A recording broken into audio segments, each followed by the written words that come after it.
بسم اللہ الرحمن الرحیم۔ السلام علیکم۔ پاکستانی سرکاری حج scheme 5th day application report.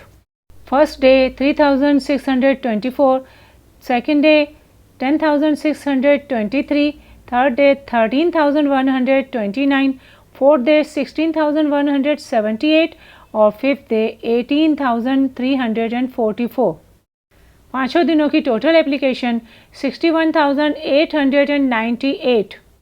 Pakistan سرکاری اسکیم کا کوٹا 40% کے لحاظ سے 32,453 بنتا ہے، جبکہ اپلیکیشنیں تقریباً ڈبل آئی ہیں، لہٰذا 50% سلیکشن کا چانسز ہے۔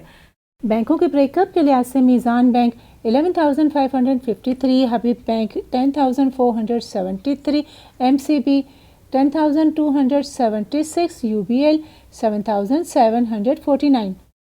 بینک الحبیب 4,755، national bank 3,673، allied bank 3,454، Faisal bank 2,902، bank الفلاح 1,539، عسکری بینک 1,444، بینک آف پنجاب 1,340، زرعی ترقیاتی بینک 1,296 اور حبیب میٹروپولیٹن بینک 1,089 اور دبئی اسلامی بینک 355۔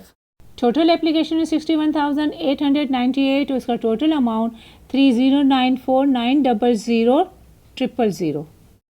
حج فارم جمع کرانے کی آج آخری تاریخ تھی۔ منسٹری کے ذرائع سختی سے تردید کر رہے ہیں، حج فارم جمع کرنے کی تاریخ میں کسی قسم کی کوئی توسیع نہیں کی گئی۔ حج 2022 سرکاری حج اسکیم کے تحت قرعہ اندازی انشاءاللہ 15 مئی بروز اتوار کو ہوگی۔ حج منسٹری کی طرف سے باضابطہ طور پر کل کسی بھی وقت حج منسٹری کے پیج پر مکمل تفصیل آویزاں کر دی جائے گی۔ حج 2022 پیکیج ابھی حتمی مراحل میں ہے۔ حج اخراجات کے متعلق سوشل میڈیا کی 9,45,000 روپے کی خبریں من گھڑت ہیں۔ وزارت مذہبی امور اس بات کی تردید کرتی ہے۔ ڈالر ریٹ 194 تک پہنچ گیا ہے۔ حج تک 200 تک یا کراس کر جائے گا۔ اب بیلٹ کے بعد اگلا امتحان ہے، حج پیکیج کیا فائنل ہوتا ہے۔ مثبت سوچ کے ساتھ پرامید رہیں مگر برے حالات کے لیے تیار بھی۔ Be optimistic, hope for the best but be ready for the worst. Video دیکھنے کا بہت بہت شکریہ، جزاک اللہ۔